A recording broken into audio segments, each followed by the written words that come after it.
네, 중국 비자 면제됐다고 그래가지고 관심 있는 분들 요즘 많으실 텐데 그것도 관심 가고 또 요즘 우리 대통령이 탄핵되고 체포되고 구속되고 이런데 중국 사람들은 어떻게 볼까? 이분이 또 이렇게 중국 간첩 얘기 자꾸 하시는데 중국 어떻게 볼까? 이것도 궁금해요. 그래서 특별히 비인크립토 한국 일본 리드를 맡고 있는 김혜연 전 한결의 베이징 특파원님. 네, 중국 전문가로서 오늘은 좀 말씀해 주셨으면 하고 모셨습니다. 안녕하세요. 어서 오세요. 안녕하십니까. 네. 최근에 중국에 다녀오셨다고요? 마침 제가 지난주에 중국에 갔다가 아, 그 윤석열 대통령에 대한 체포영장 집행 당일에 갔다가 네. 어제 왔습니다. 뭐 맞춰가지고 가신 거 같지? 맞춰서 간 건 아닌데 비행기표를 끊었는데 뭐 어쩌다 보니 그렇게 됐습니다. 아, 그래요.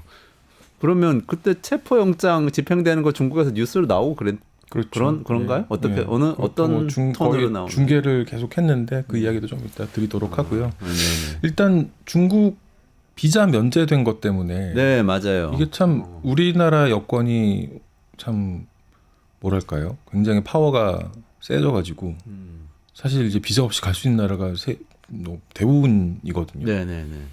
세계에서 그게 숫자가 가장 많은 나라가 1위가 지금 현재는 일본이고 2위가 한국인데 이게 왔다 갔다 하지 아, 않습니까? 무비자로 그냥 네네. 관광 갈 수 있는 여행 갈 수 있는 그렇습니다. 나라가 그렇죠. 많은 여권 파워네요. 어떻게 보면 글로벌 파워. 예, 와. 그게 이제 우리나라가 1등을 한 적도 있었고 뭐 지금은 2등이지만 또 뭐 1등을 할 수도 있는 거고 그럴 수 있는 그런 상황인데 근데 사실 중국은 작년 11월까지만 해도 비자가 필요했었습니다. 11월 8일에 전격적으로 무비자를 중국 쪽에서 일방적으로 이렇게 선언을 하는 바람에 간 게 굉장히 편해졌죠. 아. 그러다 보니까 지난 12월에 저한테 중국 상해 가면은 뭐 하고 놀아야 되냐고 물어보는 분들이 한 몇 분이 중국 계시더라고요. 전문가한테는 주로 그런 질문을 하는군요. 중국 안 가본 지 저도 오래된 것 같은데 그럼 물어보시길래 이게 마침 이제 물어보신 분들이 좀 젊은 여자분들이어서 아마도 이제 그 상해 좀 이국적인 그런 풍경들 있지 않습니까? 네네. 상해 와이탄이라든지 지금 뭐 사진 나올 것 같은데 와이탄이라든지 아니면 프랑스 조개지 저긴가요? 이게 와이탄이죠. 와이탄. 네. 네. 그다음에 이제 뭐 프랑스 이국적인. 조개지가 있는 우캉루 같은 그런 이국적인 풍경을 아마도 찾겠거니라고 생각을 했고 실제로도 뭐 그랬다고 합니다. 그리고 중국의 따리엔이나 대련이나 아니면 칭다오, 청도 같은 곳도 옛날에 이제 그런 식으로 개방을 했던 항구이기도 하고 그래서 아마 이제 이런 쪽에 많이 가시는 것 같고 저는 베이징을 갔었는데요. 베이징은 좀 인기가 덜하겠지라고 생각을 방금 했죠. 그 사진은 직접 찍으신 건 아닌 거예요? 아닙니다. 인터넷에 그게 이제 어디서? 저작권 프리로 올라와 있는 사진인데 인터넷에 어디에 뭐 저작권 프리면 개인이 올린 건가요? 그런 사이트들이 있습니다. 그런 사진들을 아. 제공하는 사이트들이 인스타그램 이런 데 올린 그런 데 올린 건 건가요? 아니고. 그렇군요. 그리고 베이징에 가셨고 네, 저는 베이징에 가서 이제 아마도 이제 그런 곳들보다는 인기가 없겠거니라고 생각을 했는데 베이징에서 현지의 그 중국인 젊은 여자분하고 이제 뭐 이래저래 이야기를 할 기회가 있었어요. 근데 갑자기 이제 한국 사람들이 너무 많다 요새.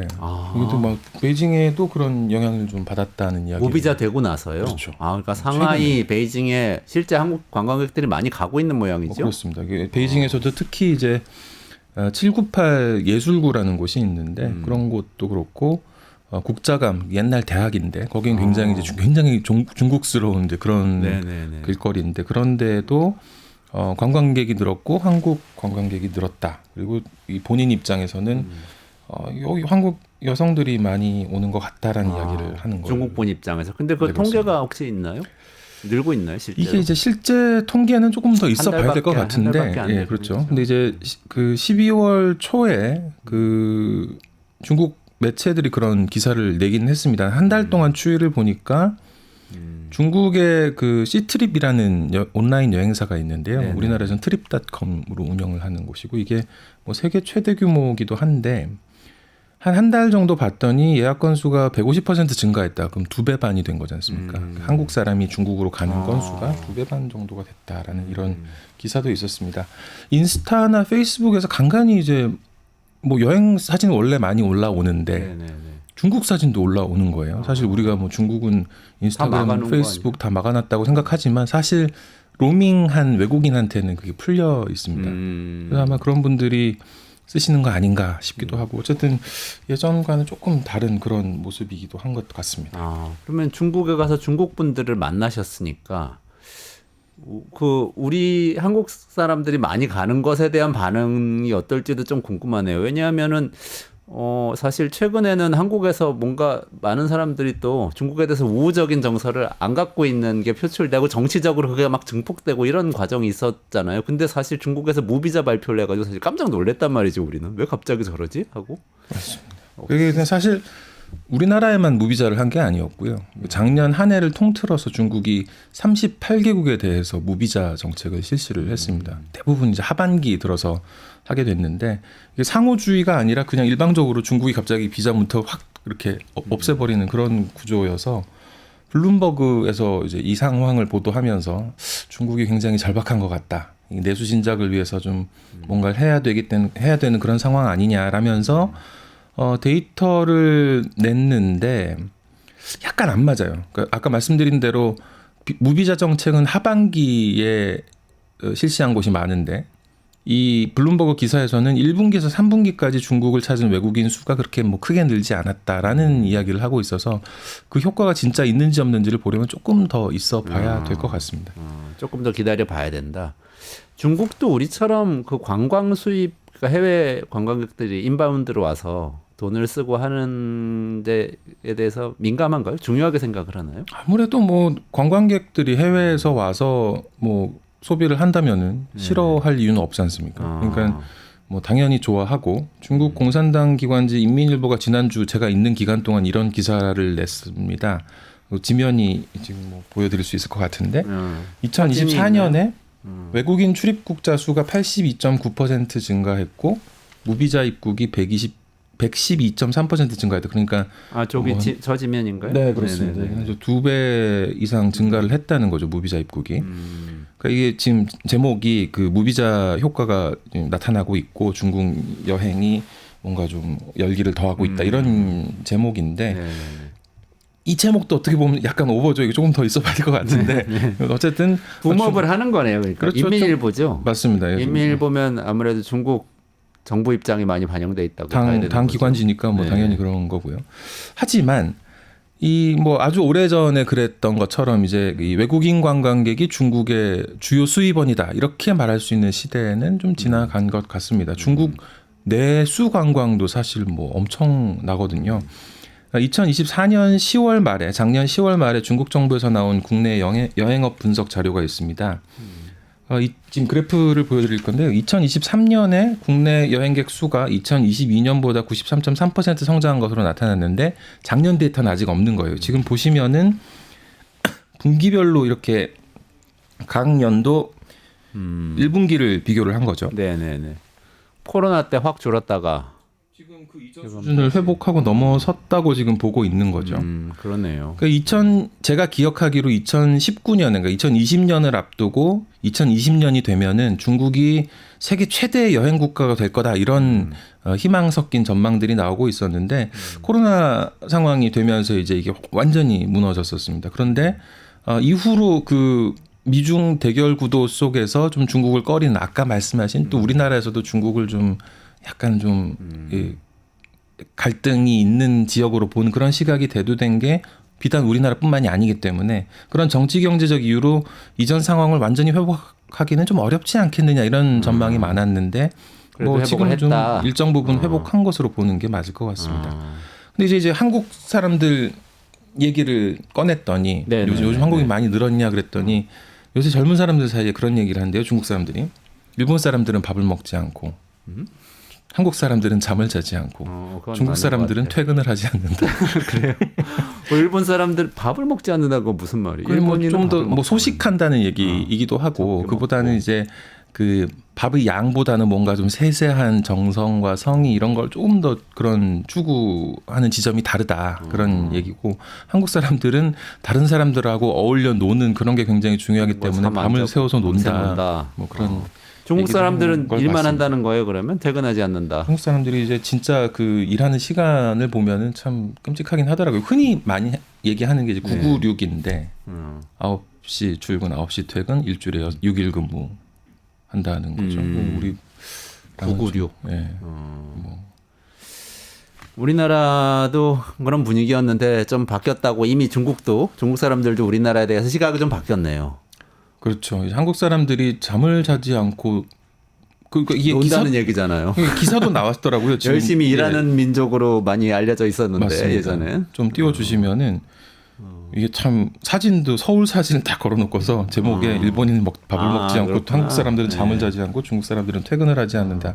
한국에 대한 이미지가 이런 건데 여기 댓글이 쭉 달리는데 기사에 대한 댓글에서도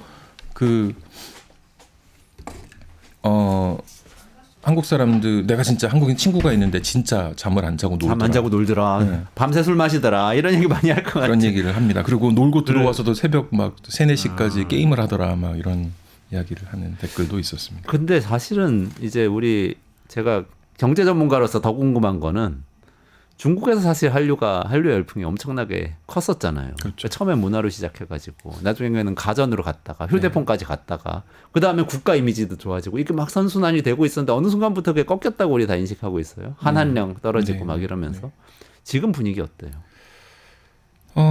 한국 교민 수가 줄어든다는 얘기는 다들 하는 것 같습니다. 그러니까 한국 한국 중국에 사람들이 계신 한국 분들을 빠지고 만나보면 있다. 빠지고 네. 있고 왕징이 북경의 코리아타운 같은 곳인데 거기도 이제 더 이상 코리아타운이라고 부르기가 민망한 수준이 돼가고 있다. 뭐 이런 이야기도 왕징에 한국 사람들 빠졌어요? 많이 베이징 빠졌다고들 왕징? 하더라고요. 네, 근데 뭐 정확한 수치는 아직 없어서 그거는 조금 거기 엄청 한국 같았는데 옛날에 사실 가면. 예 근데 그런 분위기도 사실 한 2010년대 후반부터는 그쪽에 첨단 기업들이 들어서기 시작하면서 중국의 젊은이들이 많이 살게 되는 그런 거주지로 바뀐 면이 있었습니다. 그럼 한국 제품에 대한 이미지는 어때요? 한국 핸드폰, 뭐 한국의 뭐 자동차, 뭐 이런 것들에 대한. 그렇죠. 뭐 한번 일단 그래프를 한번 보시면요. 네네네. 인천대 이현태 중국학과 교수가 낸 자료인데 한중 무역은 뭐 꾸준히 성장을 했습니다. 말씀하셨던 것처럼. 이렇게 쭉 성장을 하다 보니까 2000년대 중반쯤부터는 베이징 그러니까 현대자동차가 베이징 자동차하고 그 파트너십을 맺어서 물론 이제 베이징에 공장도 지었고요. 그러면서 거기에서 차량을 생산해가지고 베이징시의 공식 택시 모델은 아반떼였죠.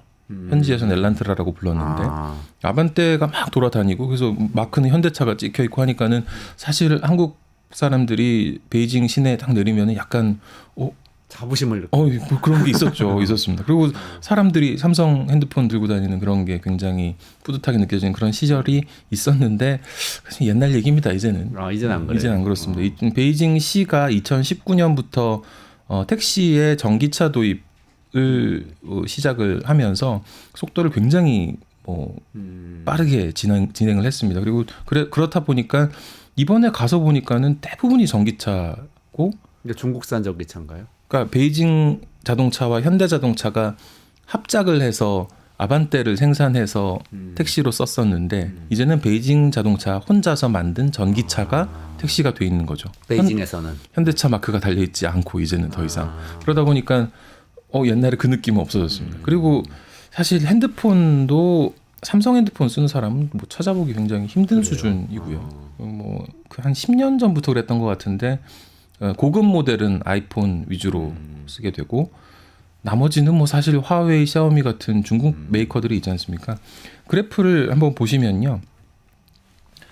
이 중국 내수 시장입니다. 이게 그 핸드폰인데 파란색 맨 밑에가 비보고 그 위에 빨간 게 화웨이고 그 위에 주황색이 샤오미고 그 위에가 어너도 이게 화웨이 모델이죠. 그 다음에 초록색이 오포입니다. 여기까지가 중국 모델들이에요.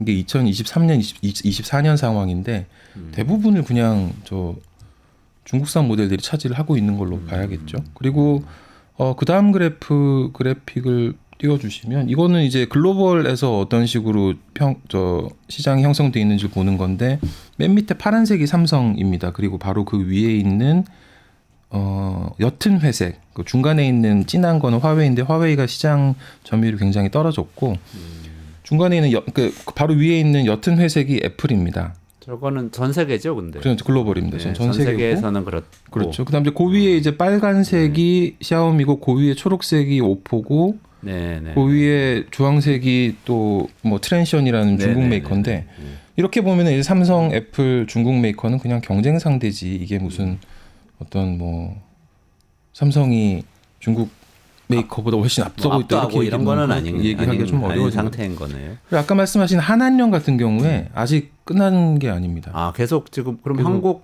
드라마나 이런 것들 못 봐요? 공식적으로는 못 봅니다. 아. 중국 텔레비전에서 나오거나 뭐 그러질 않고 있고 이걸 전형적으로 보여주는 게 개엄 직전이었던 11월 23일에 유인촌 문화부 장관이 중국을 방문해서 중국 문화부 장관하고 한중 문화장관 회담을 했습니다. 거기서 이제 그런 얘기를 좀 꺼내기도 했었어요. 아, 하나님 해제해 달라. 뭐 해제해달라는 건 아니지만은 만약에 이 한국 콘텐츠가 중국에서도 활성화된다면은 이게 중국에도 좀 좋지 않겠느냐라는 얘기를 꺼냈는데 네네네. 이제 또 다음 정부로 가야 되는 뭐 그런 상황이 됐네요. 아까 우리 그 이정환 대표하고 트럼프 미국에서 취임하는 이야기 한참 했는데 지금 중국에서는 트럼프 취임하면서 바뀔 상황에 대해서 어떻게 인식을 하고 있을까요? 트럼프에 대한 중국의 시각은 크게 봐서 두 가지일 것 같습니다. 사실 뭐 이런 얘기는 여러 군데서 많이 나오는 거라서 저는 뭐 제가 이게 전문 분야도 아니고 그냥 대략적으로 정리를 해보면 트럼프가 집권을 하면서 중국은 더 힘들어질 것이다. 우리는 더 힘들어져 본 적이 있지 않냐. 관세 전쟁, 무역 압박 이런 게 있을 것이다라는 시각이 있고 또 다른 한편으로는 트럼프가 미국의 동맹들을 괴롭히기 때문에 우리한테는 좋을 수 있다. 아, 우리나라가 동맹이네요. 그렇죠. 괴롭힘 당하는 동맹일 수 있는 그러니까 거네요. 뭐 우리 전례를 보니 동맹들을 괴롭히더라 트럼프는. 그럼 우리한테는 좀 좋은 걸 수 있다. 여유가 좀 생기지 않냐. 모두가 괴롭기 때문에 우리도 뭐 그렇게 상대적으로. 뭐 아주 힘들기만 한 것은 아니다. 뭐 이런 얘기를 해서 결과적으로 이제 쭉 나와 있는 얘기를 요약을 해보면 이렇게 정리를 할 수 있을 것 같습니다. 대략 한 6가지인데요. 첫 번째는 누구도 피할 수 없다. 이게 이제 글로벌 현상이고 모두가 대가를 치룰 거라는 거죠. 제가 좀 그래픽으로 정리를 했는데 네네. 두 번째는 이제 미국이 고립주의 성향을 띠게 되기 네. 때문에 네네네. 그러면은 이제 미국이 국내 문제에 집중을 하게 된다는 거죠. 국내 문제에 집중을 하게 되면 그 국내 문제와 국제 문제가 만나는 지점이 가장 많은 상처를 입게 될 것이다.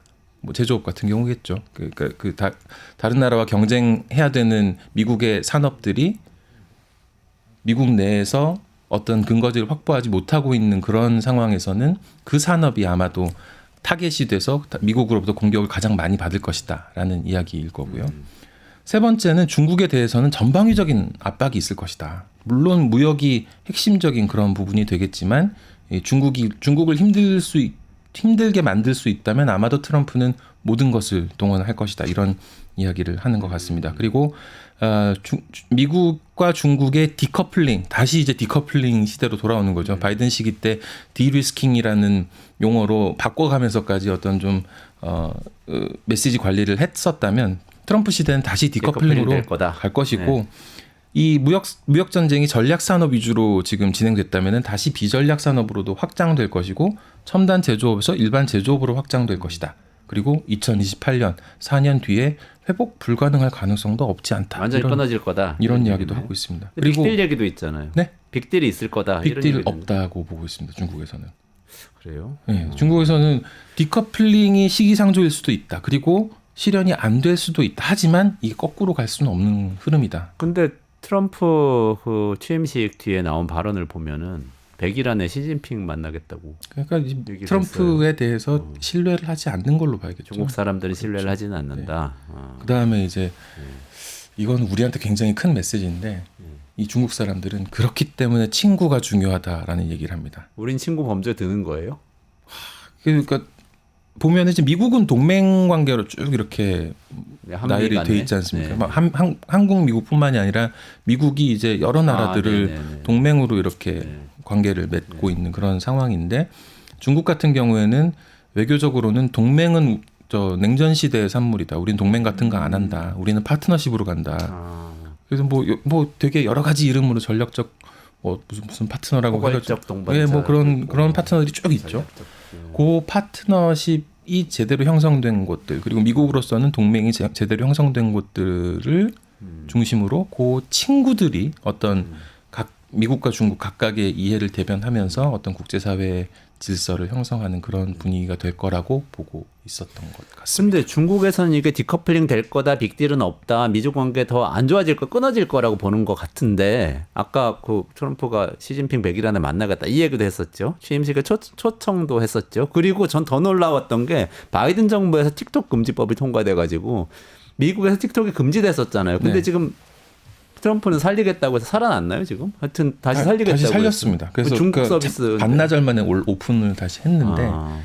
이 작년 4월이었죠. 24년 4월에 이제 미국 의회에서 미국 내 틱톡 이용 금지법을 통과를 시킨 거죠. 그래서 이 바이트댄스에서 운영하는 서비스들이 미국인의 개인 정보를 유출할 수 있고 이게 안보에 위협이 될 수 있다. 그렇죠. 이런 이유에서 바이트댄스가 중국 지분이 많이 있다는 거죠. 원래 중국 기업이죠. 중국 기업이니까 하우동이라는. 네. 바이트댄스가 틱톡 지분을 갖고 있다는 그렇죠. 거고. 틱톡 운영사가 바이트댄스이기 네. 때문에.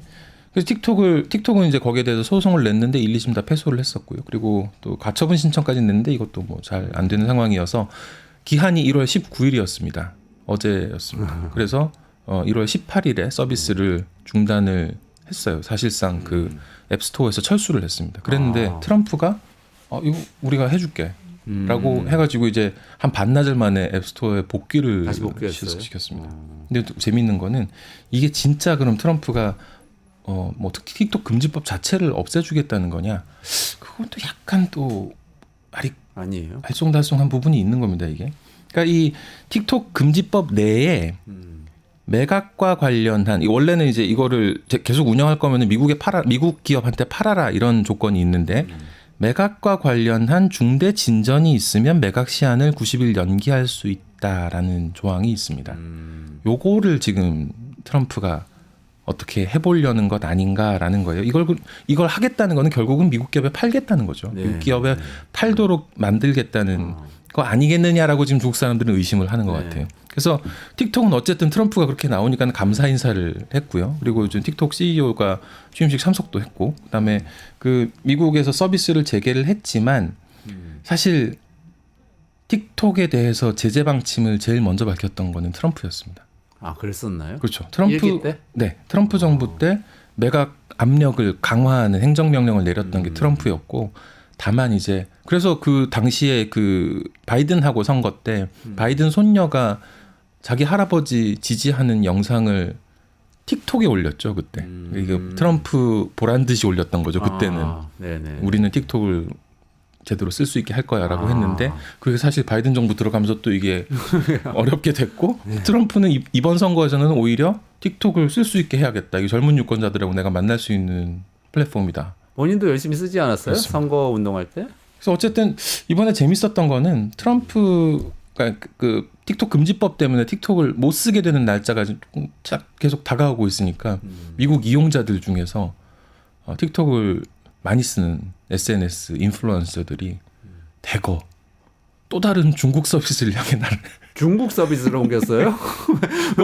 너무 재밌었습니다. 왜 중국 서비스로? 그 샤오홍슈라는 레드노트라는 앱이 있는데요. 이거는 사실 그 젊은이들이 그 여행이라든지 뭐 맛집이라든지 그런 정보를 올려가지고 이제 공유하는 그런 서비스입니다. 틱톡 이용자가 1억 7천만 명이나 맞습니다. 된다면서요. 그 중에서 뭐 얼마나 갔는지는 사실 샤오홍슈로 그래도 인플루언서들이 눈에 띌 만큼 옮겨갔다 이 얘기잖아요. 그렇죠. 데이터가 뭐 얼마나 됐는지 모르겠는데 그래서 샤오홍슈에서 굉장히 깜짝 놀라기도 했고 이 샤오홍슈는 또 이제 그 틱톡은 미국 거 그러니까 글로벌 서비스를 틱톡이라고 하고 중국 내 서비스를 도인이라고 해서 구분을 해놨는데 샤오홍슈는 다 합쳐져 있거든요. 그러니까 중국 유저들이 이 미국 사람들이 와 있는 걸 보고서 막 거기에 대해서 환호를 하고 제가 지금 영상을 하나 준비를 했는데 레자 잭슨이라는 그 틱톡 인플루언서입니다.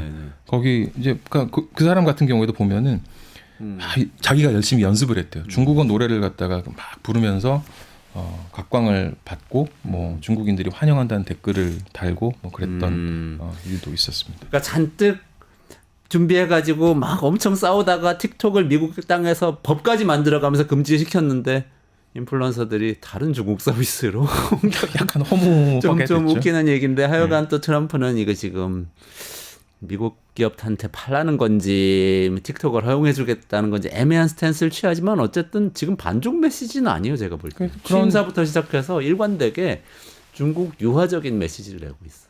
그런 불투명함이 오히려 그 협상력을 키워주는 거라고 생각합니다. 협상의 달인이니까 네. 그렇게 가고 있다.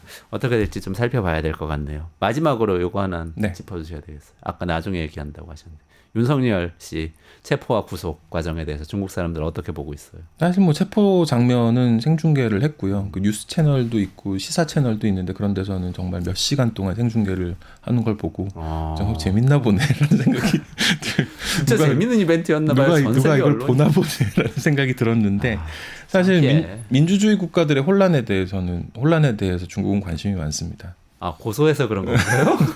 지난번 방송 때 한번 말씀드린 적이 있었는데 중국이 한국 민주주의의 발전에 대해서 관심이 있을까요?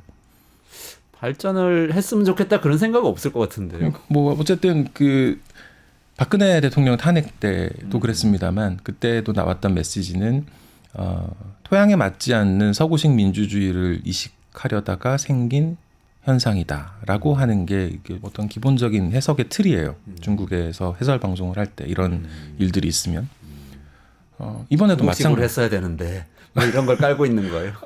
아니, 겉으로는 그렇게 얘기는 안 합니다. 겉으로는 모든 나라는 모든 나라에 걸맞은 발전 경로가 있는 것이다라고 이야기를 하지만 우리는 그걸 안 할 거다라는 메시지로 봐야겠죠. 중국은 절대로 그런 건 안 할 건데. 서구식 민주주의 안 할 거다. 네, 네. 이번에도 이제 비슷한 이야기를 하고 있었고 그 선거 개입 주장에 대해서도 뭐 사실 중국이 계속 나오지 않습니까 지금? 맞아요. 그래서 중국 스파이가 뭐 네. 조작하고 뭐 관심을- 중국 사람들 뭐 연수원에서 갇혀 맞습니다. 잡혔다. 뭐 99명이 뭐 잡혀갔다 이런 얘기 하는데 허무맹랑한 물론 얘기인데. 관심을 보이고 물론 터무니없다라고 이야기를 하고 있습니다.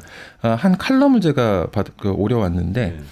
계엄령이든 탄핵이든 중국과 무관한 한국 고유의 문제고 중국을 깎아내리는 것은 극우 세력의 잘못된 계산이다. 보수 진영이 법원과 헌재에 영향력을 주고 또 민주당에 대한 지지를 갉아먹으려고 중국과 민주당을 연결지어서 악마화하고 있다.